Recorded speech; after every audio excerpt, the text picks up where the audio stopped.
Dia devletin yekbuyen Amerika'ya erişen benavberin komara İslami liser rojnamevanan şermez ardike. Vezareta derveya diye di peyamekede liser tora çivaki x roja penşemeye vare erişen benavberin rejima Irane liser rojnamevan u çapemeniya azat. Di navde gefen liser rojnamevan u malbaten van li devletin yekbuyu Avrupa'ya şermez arkir.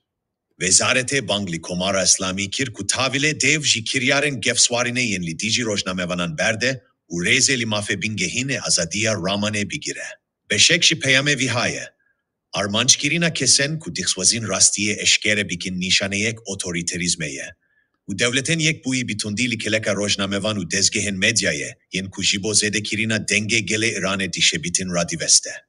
Anthony Belanger, sekretere giştiye federasyona navneteveya rojnamevanan ve dawiye zeksten komara İslami, liser rojnamevanen ji dezgehen medyaye yen bizimane farisi, u dezgehen medyaye yen liderveyi velet şermezarkir. U got, revandina endamen malbate vekirir. Ebazek beden kirina rojnamevanan suçek eşkere u bin pekirinek girana mafen mirovane.